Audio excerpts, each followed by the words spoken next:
Listo, chicos. Ya luego de haber terminado geografía vamos a pasar a cívica. Pero no se asusten, vamos a hacerlo corto y absorbiendo todas las dudas posibles. Pero vamos a empezar, creo que por la parte que genera más dificultad, que es la última que hemos trabajado, que tiene que ver con Estado peruano. Empezamos entonces con lo más sencillo. ¿Qué significa Estado? Estado no es lo mismo que gobierno, Estado no es lo mismo que democracia o régimen de gobierno. A veces tú dices, oye, el Estado es corrupto, ten cuidado ahí, porque tú mismo te estás metiendo en el saco y estás diciendo que tú eres corrupto también.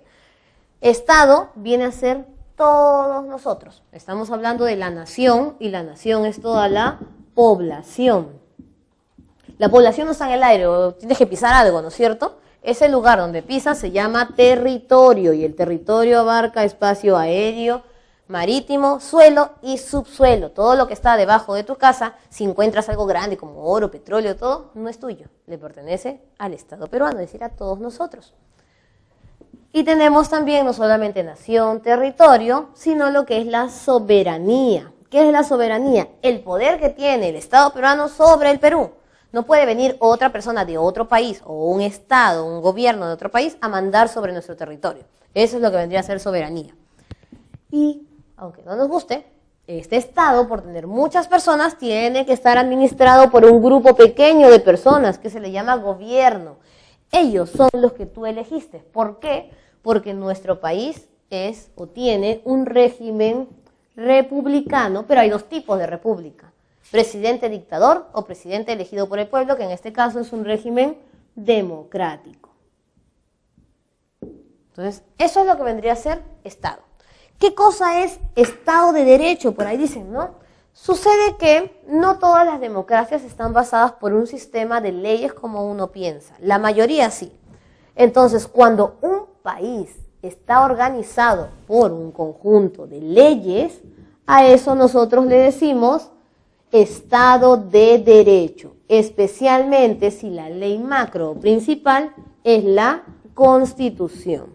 Y te debes haber percatado de algo muy interesante. La monarquía constitucional no es república, pero es Estado, y en este caso tiene Constitución. Entonces, sin importar si es república, democracia o en todo caso monarquía, con solo organizarse por leyes y tener una Constitución, ya se le llama Estado de Derechos. Nuestro país es un Estado, es una república, es una democracia y encima es un Estado de Derecho, ¿no es cierto? ¿Qué cosa atenta contra el Estado de Derecho? Todas las violaciones contra las leyes, la delincuencia, todo lo que tiene que ver con robos, asesinatos, la corrupción y todo lo que estamos viendo ahorita en televisión.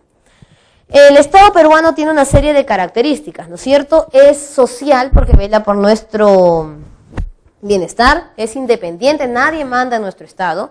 Y no solamente es un tipo de independencia de nombre, sino es total, porque hay países que son libres asociados, es decir, son independientes en administración de gobierno, pero toda la economía la maneja otro país. Nosotros somos totalmente independientes.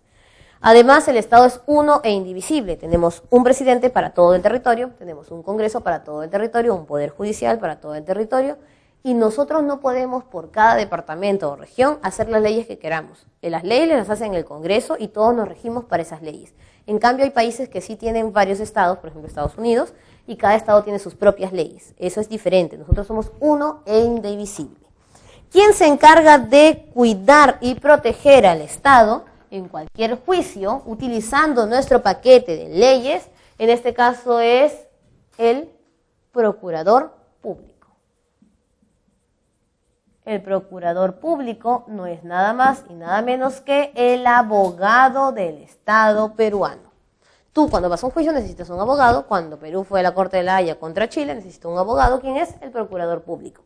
No hay problema allí.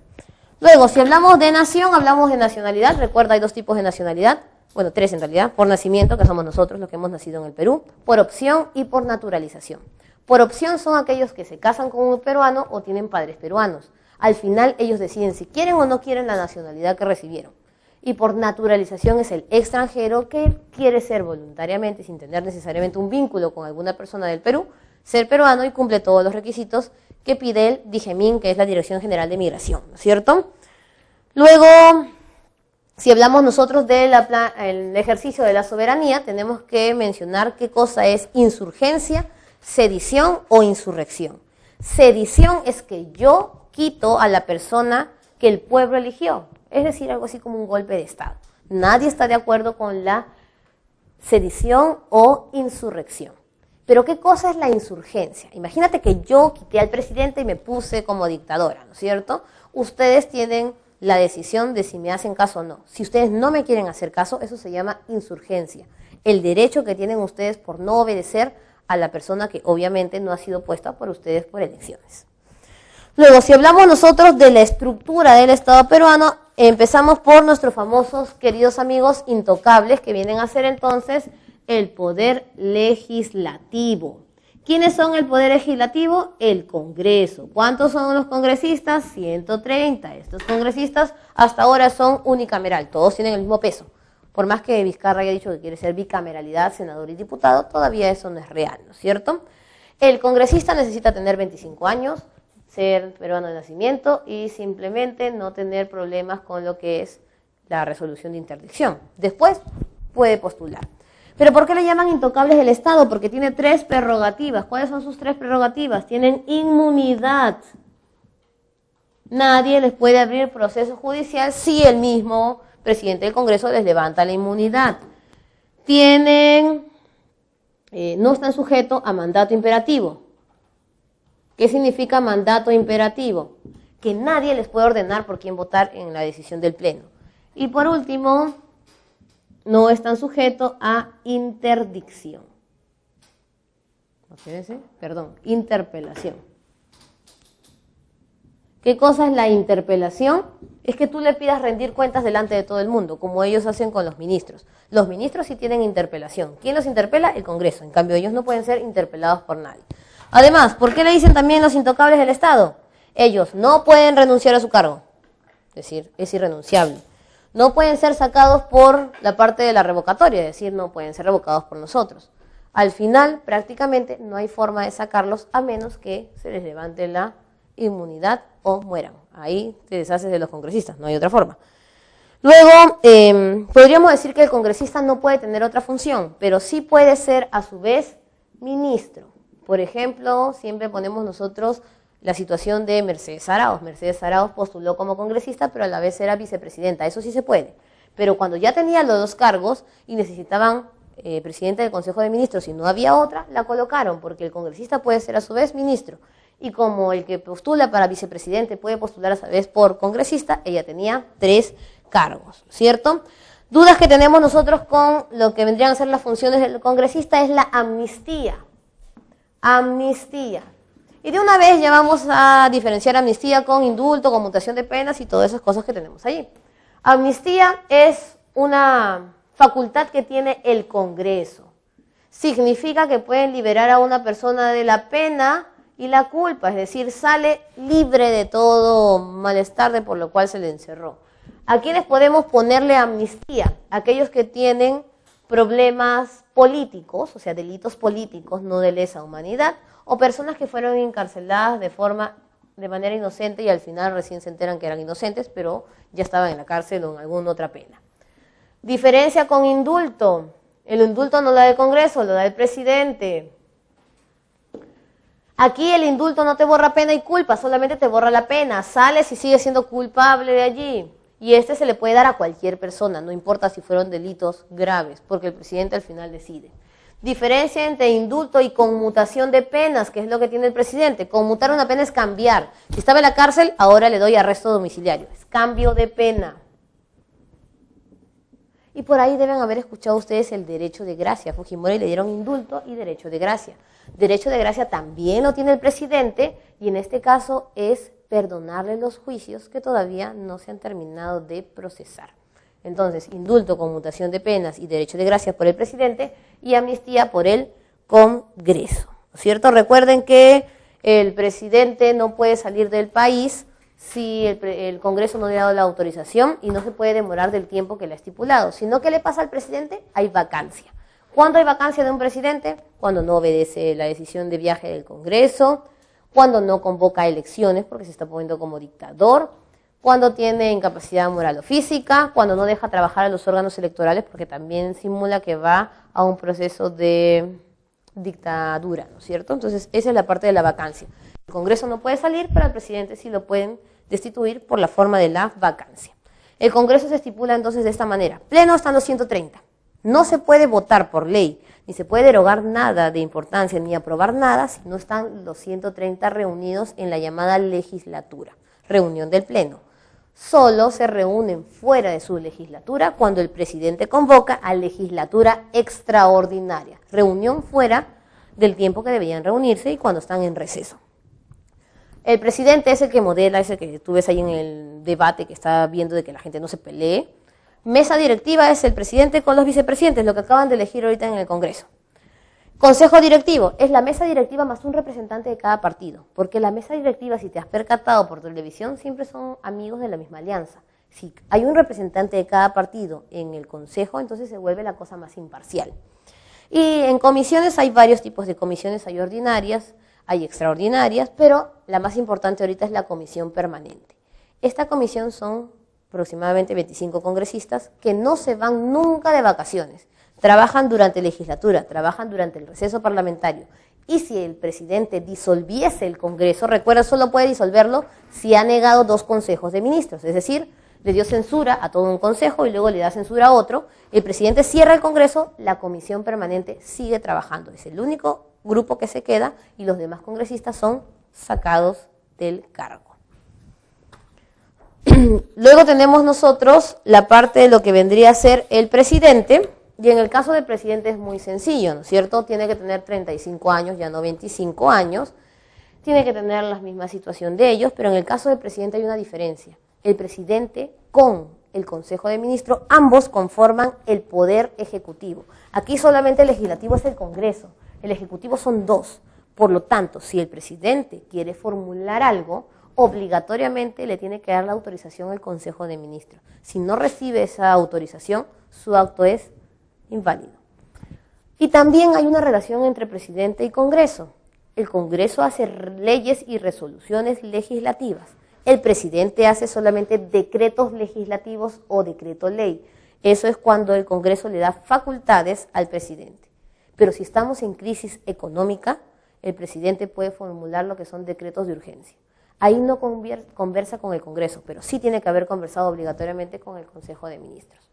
Si el presidente está de viaje, el vicepresidente no puede dar la cara. El que da la cara es el portavoz, el segundo portavoz, que es el presidente del Consejo de Ministros. Pero si el presidente, por ejemplo, lo destituyen en vacancia o tiene un accidente y muere entre el primer vicepresidente, si él no está, el segundo vicepresidente. Y ahí ya no entra el del Consejo de Ministros, sino entra el presidente del Congreso. Entonces, esa es la relación como se tiene la estructura de la parte ejecutiva y legislativa. Y ahorita vamos a un corte y continuamos. Bueno, terminando con lo que vendría a ser el Estado peruano, vamos a ver lo que es Poder Judicial y órganos constitucionales autónomos, que es justo lo que estamos haciendo. Pero me hacen 2 preguntas. ¿Cómo se hace el derecho de insurgencia? Para el derecho de insurgencia no puedes hacer un referéndum, porque acuérdate que el que está en el poder no es tu aliado, tú no lo has elegido, no va a pedirte que tú tomes la decisión de si aplicas o no tu derecho. En este caso, el derecho de insurgencia se aplica por una colectividad. Todos reunidos podemos rechazar las funciones del nuevo presidente. Nos reunimos, se podría decir, como un cabildo abierto, ¿no? Pero no lo convoca una autoridad, sino el mismo pueblo. Ahora, tengan cuidado, la mayoría no ejerce el derecho de insurgencia por temor a la represión que ejerce el gobierno dictatorial, que generalmente es con las Fuerzas Armadas. Y por ahí me preguntan qué es referéndum, ¿no? Saliendo de este punto, el referéndum es como una elección. Tú solamente tienes que votar sí y no. ¿Estás de acuerdo o no estás de acuerdo con lo que te pregunten? ¿Te acuerdas lo del Fonavi? ¿Estás o no estás de acuerdo con que le devuelvan el dinero a los fonavistas? Sí y no. ¿Estás de acuerdo con que le suban el sueldo al presidente? Sí y no. Eso es referéndum. Es de sencillo. En el caso de referéndum puede ser pedido por el pueblo o también puede ser pedido por la misma autoridad. Cualquiera de las dos es válida. Continuamos aquí con Poder Judicial, entonces no nos hagamos bolas. Tenemos nosotros aquí una pirámide dividida en 2 partes. La primera son faltas y la otra son delitos. ¿Cuánto es una falta? Aquí acuérdate de un tema que todavía no hemos repasado, pero nos sirve para poderlo repasar. Conciliación. Entonces tú recordarás, ¿no? Primero conversabas con la persona, negociación. pero no llegaban a un acuerdo. Una negociación es que los dos tienen que estar de acuerdo y tener una victoria productiva. Si no puedes negociar con alguien, pasas a la mediación. Buscas a una persona que te dé consejos o sugerencias, no te da solución. Y si no encuentras ayuda en la mediación, te vas a la conciliación. Ejemplo, ¿no? El esposo y la esposa tienen problemas, conversan, no llegan a la solución, se van al psicólogo. El psicólogo tampoco le da la solución. ¿Dónde terminan? En el centro de conciliación. Solo podías conciliar faltas, es decir, no delitos. Faltas tienen que ver con la familia, que son tenencia de menores, pensión de alimentos, régimen de visitas, el tema de las deudas, recuerda que no hay prisión por deudas, contratos si es que así tú lo estipulabas y lo querías, puesto que la empresa puede sugerirte y tú no quieres ir a conciliación y te vas de frente a juicio, es tu decisión. Estas faltas, cuando se va a un centro de conciliación, recuerda que el conciliador no es un juez, no es un abogado, es una persona que simplemente hace firmar un acta. Si no se cumple lo que se dice en la conciliación, ¿a dónde vas? Es ahí donde te pasas a esta pirámide del Poder Judicial. Luego que ya has ido a conciliar, vas entonces a dos espacios. Puede ser el juez de paz o el juez de paz letrado. En este caso, grábate bien, si tú has ido a un centro de conciliación es porque vives sí o sí en un distrito. Y vas a ir entonces como última opción el juez de paz letrado.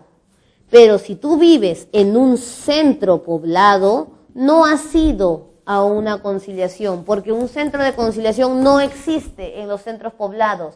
Entonces, ¿qué vas a hacer tú? Vas a ir a tu juez de paz, y tu juez de paz la hace de todo, ¿eh? La hace de conciliador, la hace de juez, de amigo, de consejero, de todo sirve este juez de paz.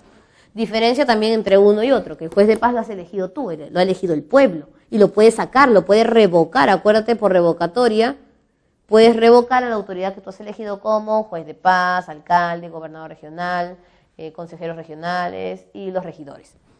Pero el juez de paz letrado no lo has elegido tú, lo ha elegido tu personaje favorito que está ahorita en los audios, el Consejo Nacional de la Magistratura. Subimos. Cuando ya es un delito, estás hablando de asesinato, estás hablando de violación, o de repente la pensión de alimentos, porque acuérdate que si no pagas pensión de alimentos ya terminas preso, va para aquí arriba, entonces vas al otro estrato de la pirámide, y aquí aparece el juez especializado mixto, la Corte Superior y la Corte Suprema. El juez especializado mixto ya no se encuentra en un distrito. Si has pasado de centro poblado a distrito, ¿qué toca, chicos? Toca obviamente provincia. Y si este de aquí te dice que, por ejemplo, vas a estar 10 años preso o le da un año al que tú querías que le dé más años, puedes apelar a la Corte Superior. La Corte Superior se encuentra en los distritos. Uy, profesora, pero es lo mismo, distrito, distrito. Esos son los distritos que conocemos. Este es un distrito judicial, uno es administrativo y otro es judicial, creado solo para esta estructura. Y si ya no te hacen caso ahí, lo único que te queda es a la Corte Superior. Pero no todos llegan casos más que todo de funcionarios del Estado. Esta Corte, Suprema es solamente una y se encuentra en la capital, que es Lima. Recuerda, no todo juicio, todo juez no se puede sindicar.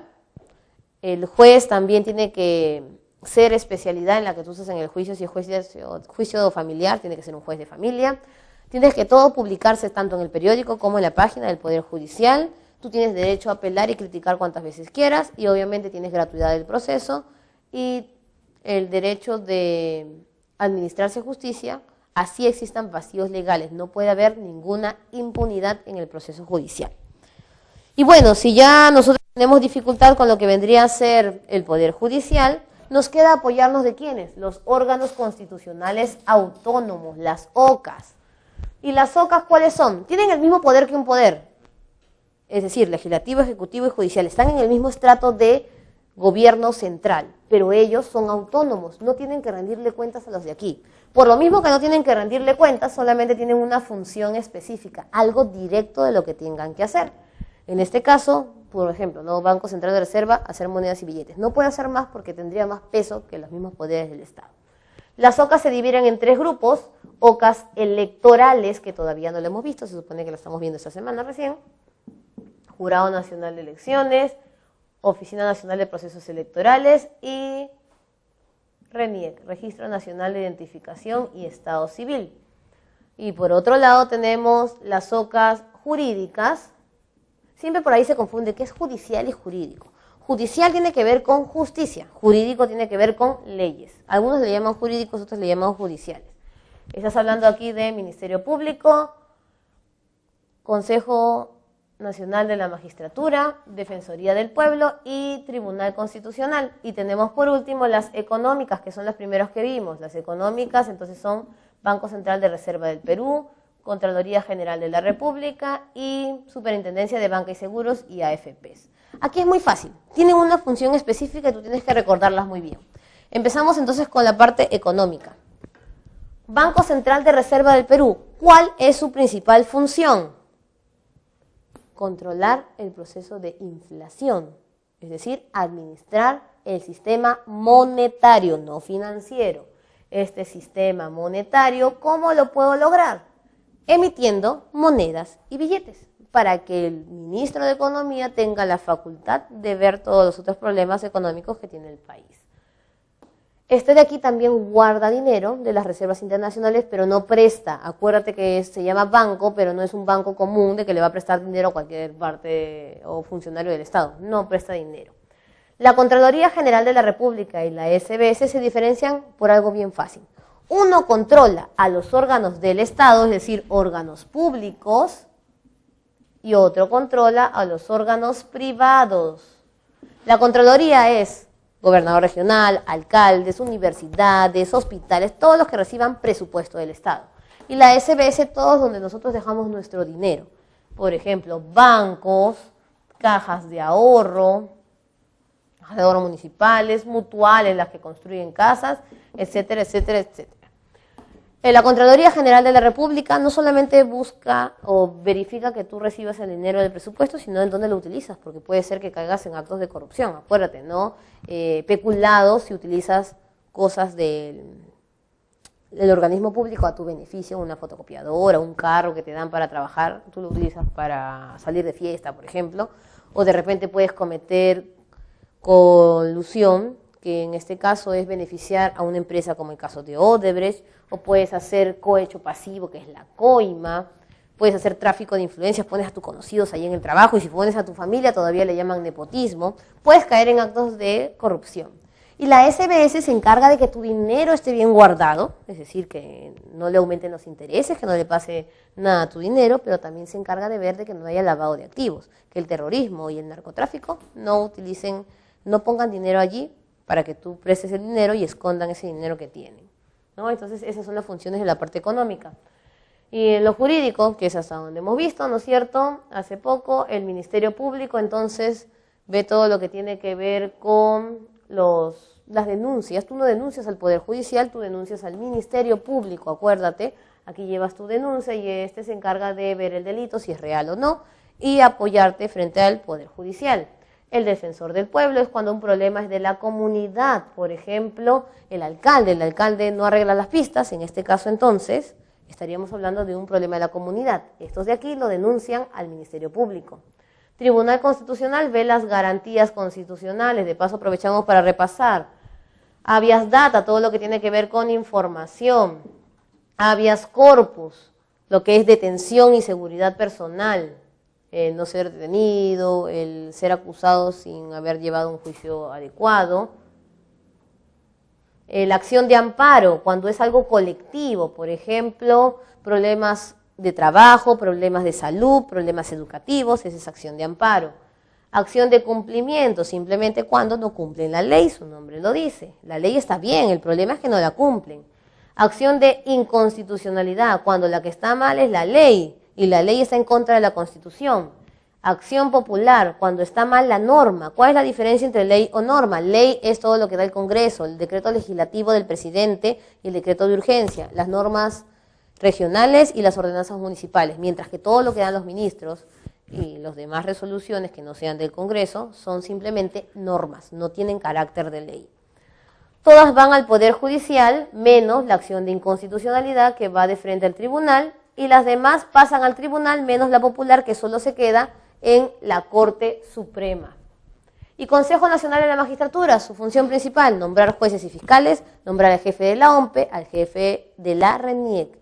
No te confundas, el fiscal de la Nación no es elegido por la CNM, el fiscal de la Nación se elige por la Junta de Fiscales Superiores. Entonces, hasta ahí hemos repasado todo lo que es Estado peruano, chicos. Chicos, ha sido un placer repasar con ustedes, hasta tarde hemos repasado, chicos. Hemos repasado todo, geografía, y si nos vemos en otra oportunidad terminaremos de repasar cívica. Hemos repasado lo más importante. Tengan éxitos en el examen, no les deseo suerte porque ustedes deben tener éxitos. Repasen, no se pongan nerviosos y lo más importante, traten de dar lo mejor en este examen y en todo lo que hagan en su vida. Nos vemos, chicos.